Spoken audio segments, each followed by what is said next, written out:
that. So we are going to be now talking about the 2021 college football season. And our first, to lead things off, in which conference, let's start off with our conference champion picks. The first thing we're going to talk about first is we're going to start with the Pac-12. So who is your pick to win the Pac-12? And I'm going to go first in who I think is going to win the Pac-12 conference. I'm going to go with the Oregon Ducks. And I say that because they're known for good football.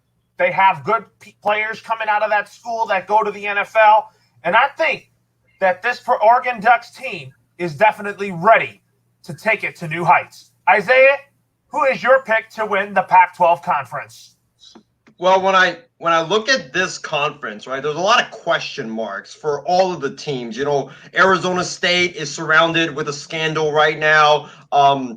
Cal, we don't know how their offense is going to be. Oregon, they're breaking in a new quarterback. Arizona's got a new coach. Colorado, Oregon State. I mean, Oregon State did pretty well last year, but I feel like they are still on the up and coming. Stanford, I feel like it's going down. UCLA was their route of Hawaii this Saturday. Was it a real thing or was it a fluke? USC, I mean, they have Keaton Slovis. I think he's the best quarterback in the Pac-12. I could see him honestly going number one in the upcoming NFL draft. That's for a different day. But, you know, you talk about USC, like they have the talent, but it's the coaching staff. You know, you guys know Mike disdain for Clay Helton and his coaching staff. I thought Clay Helton should have never gotten the USC head coaching job, and he should have been fired 3-4 years ago. I don't know why USC keeps bringing him back. And then Utah, new quarterback. Washington, new quarterback. Wazoo, they've got some questions as well.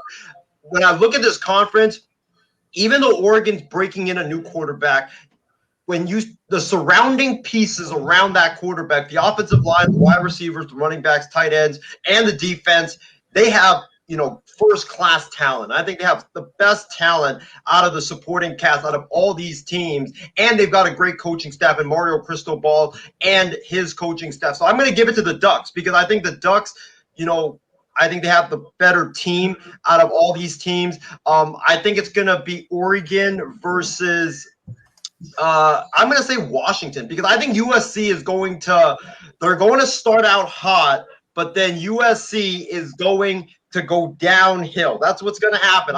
I've watched Clay Helton teams. Watch it. Aren't you supposed to get certain guys that guess pretty soon? I'll be watching your mouth right now, young sir. I've watched so many of Clay Helton teams in his entire tenure, and that's what his teams always do. They always start off hot and then they fall down. So that's what USC is going to be this year. Give me Oregon. I'm going to pick the Ducks as my Pac-12 champs. I'm with you on that, Isaiah. I have the Oregon Ducks as my Pac-12 champs as well. So I'm going to go with Trey next. Who is your pick to win the Pac-12 conference? Oregon, baby. Give me that Duck. I love the Ducks, baby. Give me the Ducks. But I will say this. USC has to win this conference this year for Helton, as Isaiah said. Hilton's going to be on the hot seat this year. He has to be. They got a great quarterback. They got they finished, like Isaiah said, they finished actually hot last year. They actually didn't scramble last year. They actually finished in the top 25 last year. They actually got hot as the season went on. And people actually had them in the top 10 with 3 losses. That's how good they were getting. But Oregon, I think they just have too much on the defensive end. I think the way they always play, the way the up tempo, the way I just think that they're more talented team more all the way around in the Pac-12. And let's just face it, the Pac-12 needs to be good. Pac-12 especially with all the realignment going on, the Pac-12 has to have at least 4 or 5 or 6 teams in the top 20 for them to start like making this major conference for some of the Big 12 teams to go to the Pac-12. And that's a story for a different day. But Oregon, it's always Oregon for me until someone proves me wrong. But Isaiah, you're wrong. It can't be Oregon and Washington playing in the championship game in the Pac-12 because they're in the same division. So, thank you, Trey, for pointing that out. Oh my God, Isaiah! Oh my God! Thank you, Trey, for pointing that out because that video is going to be clipped and sent to Cal McClure. I apologize. I'm sorry, Isaiah. I love you, brother. I love you. But it's going to be USC and Oregon in the Big 12, the Pac-12 championship game. But that UCLA game, we don't know much about what Hawaii is. Chip Kelly.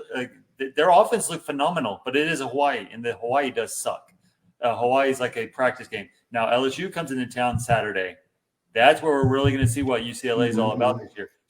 Before the Hawaii game, Chip Kelly was 0-6 in preseason non-conference games leading to that Hawaii game. So Chip Kelly has a chip on his shoulder too, and he's on the hot seat as well. A lot of Pac-12 teams are on the hot seat, but don't sleep on Herm Edwards and the Arizona State Sun Devils either, even though that name's offensive to some people, which I don't know. They want to change it to Sun Angels. That's just stupid. But that scandal that's going on is so stupid. It's just because they brought in people to visit during COVID-19. It's dumb. It's a stupid violation. NCAA, that's why the NCAA needs to go away, but that's a time for a different story. But I think UCLA is going to have a good year, but I don't think they're going to have enough. I think USC and Oregon are going to face off in the Pac-12 championship, and Oregon's going to win it all. I could see it being USC versus Oregon in the Pac-12 championship game. I'm going to go to John next. So, John, who is your pick to win the Pac-12? Isaiah. That would be like the Chiefs and Broncos playing against each other in the Super Bowl. So thank you very much for making my day here. Just kidding. But, I mean, USC isn't going to do anything. Keaton Slovis is average. He's not a great quarterback. He never was. Isn't going to do anything. And frankly, I don't have any way to cheer for USC. Being a UT fan, I will never root for USC. I do not care. Football is football, and a football sin is a football sin. I'm going to pick Oregon here. Sir on a plate because they definitely could be very interesting this year. It's not going to be USC because Keaton Slovis, I'm sorry, I don't know what you see in him. He doesn't do anything different. USC has struggled with really good quarterbacks trying to take it to the championship in a really long time. Same thing with obviously for a very long time in my Longhorn, so I'm not biased here like Isaiah, but it's just I think it's going to be interesting. But I'm going to pick Oregon. But I mean, you just never really know college football. And I agree with that scandal. It's like, come on. I mean, they're the same people that probably won't let Reggie Bush give back his Heisman Trophy. So it's kind of ridiculous right now. All right. So